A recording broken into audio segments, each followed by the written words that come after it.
Akhir tahun 2020 tampaknya menjadi sebuah momen untuk sebuah platform gaming.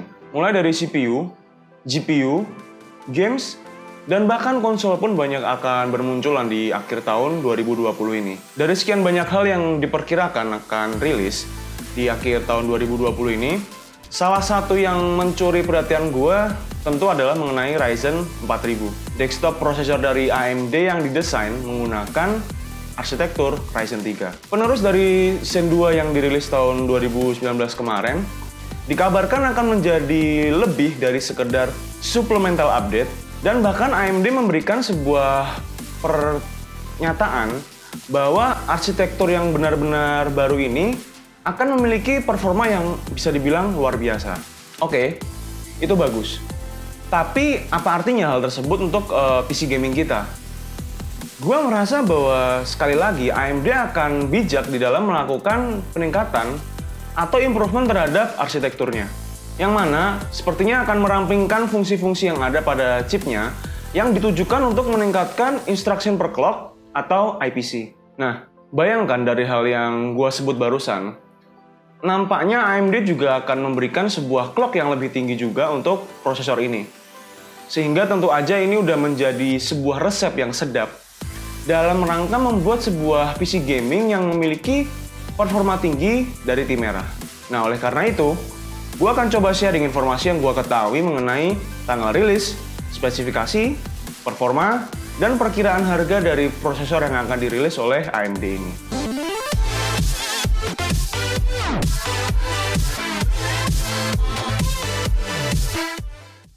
Oke, pertama-tama untuk tanggal rilis. Sepertinya AMD akan merilis prosesor ini pada akhir tahun 2020 ini. Seenggaknya ini berdasarkan konfirmasi atau statement dari CEO AMD yang mengatakan bahwa AMD akan tetap pada jalurnya untuk launching next generation Zen 3 CPU dan RDNA 2 GPU di akhir tahun 2020 ini. Akhir tahun 2020 sendiri sebenarnya memiliki beberapa arti. Bisa aja pada saat bulan Desember menjelang tahun baru, tapi juga bisa berarti bersamaan dengan launching Zen 3 di bulan September seperti yang dibicarakan oleh banyak rumor yang beredar. Meski begitu, mengingat CEO dari AMD, which is Dr. Su, mengusulkan tahun 2020 sebagai tahun untuk rilisnya Zen 3 ini. Tapi ada beberapa kekhawatiran mengenai dampak COVID-19 terhadap supply chain yang dibutuhkan oleh AMD guna memenuhi kebutuhan produksi dan distribusi. Ya, namanya rencana, bisa aja ke depannya ada perubahan. Terlebih gara-gara COVID nih asli, bikin repot banget. Tapi juga gue yakin bahwa chip ini akan tetap dirilis AMD di tahun 2020 ini. Soalnya, dari statement yang dikeluarkan oleh Dr. Lisa Su, bisa dipastikan bahwa AMD akan mencoba untuk beradaptasi dengan kondisi global saat ini, guna memastikan supply chain tetap berjalan dengan baik. Oke, lanjut soal spesifikasi. Ekspektasi gue soal Ryzen 4000 ini bisa dibilang cukup tinggi ya. Karena nggak sedikit dari informasi yang gue dapatkan mengatakan bahwa akan ada lonjakan yang besar di antara Zen 2 dan Zen 3 yang akan dirilis nantinya. Bahkan bisa dibilang ini adalah sebuah loncatan yang cukup tinggi dari AMD untuk Zen. Perubahan yang terlihat cukup jelas dan signifikan adalah mengenai keputusan AMD untuk menggunakan proses 7 nanometer milik TSMC seperti yang telah diklaim oleh AMD. Awalnya, AMD mengklaim bahwa akan menggunakan 7 nanometer plus untuk Zen 3 ini, yang akhirnya memunculkan sebuah spekulasi bahwa Ryzen 4000 juga akan didesain menggunakan 7 nanometer plus. Tapi kemudian AMD merubah referensi 7 nanometer plus dengan 7 nanometer. Nah, meski begitu, AMD mengkonfirmasi bahwa akan menggunakan proses 7 nanometer yang udah ditingkatkan, yang mana sepertinya adalah N7P dari TSMC. Meski begitu, note baru yang akan digunakan ini menawarkan baik 10% pengurangan daya atau 7% peningkatan performa jika dilihat dari generasi pertama 7 nanometer proses. AMD sepertinya emang benar-benar ingin menyajikan produk dengan performa terbaik. Seperti halnya 7 nanometer yang telah digunakan di Zen 2 yang terbukti berhasil untuk mengatur efisiensi daya dari generasi Zen 2. Nah, oleh karena itu gue sangat yakin bahwa clock speed juga pasti akan meningkat dengan signifikan ya tentunya untuk Ryzen 4000 series ini nantinya. Selain menyusutkan 12 nanometer CIOD, yang mana adalah communication chipset terhadap Note 7 nanometer proses pada Zen 2 yang ada pada saat ini, kalau misalkan AMD berencana untuk menambahkan beberapa core tambahan pada Zen 3, mereka harus mencari atau menemukan ruang yang bisa digunakan di dalam apa yang udah mereka rencanakan saat ini. AMD udah memberikan keterangan yang detail mengenai arsitektur SoC yang rencananya juga akan digunakan pada chip next gen server processor, which is EPYC Milan, yang juga didesain menggunakan arsitektur Zen 3.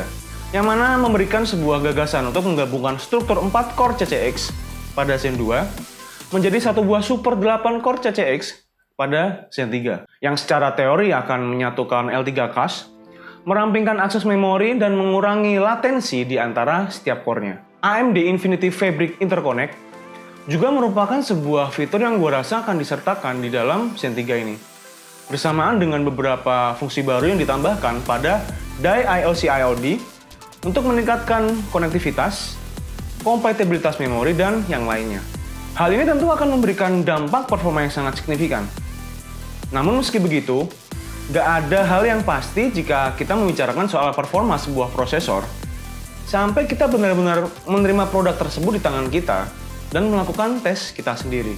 Tebakan kasar dari gua memperkirakan kinerja AMD Ryzen 4000 ini akan memberikan peningkatan 15% performa IPC jika dilihat dari Ryzen 2000 dan Ryzen 3000.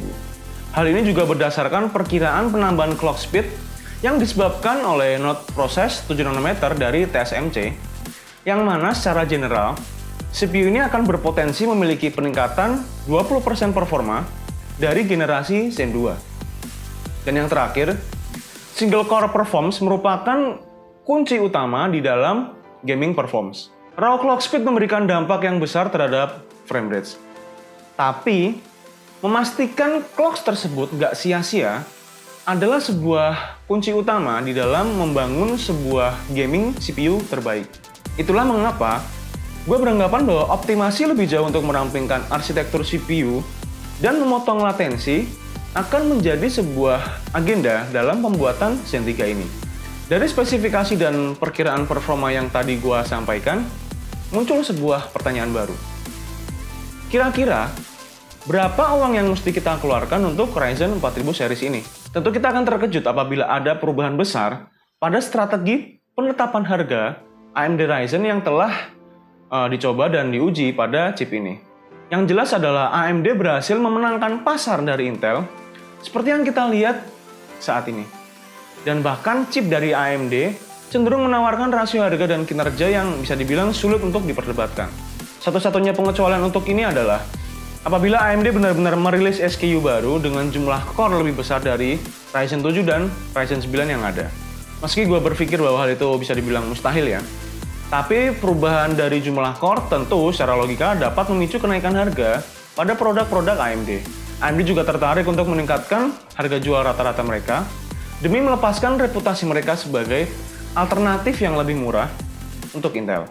Tapi misal keinginan AMD itu benar-benar terjadi ya, menurut gue nggak ada masalah. Selama produk yang diberikan adalah produk dengan kualitas yang lebih baik.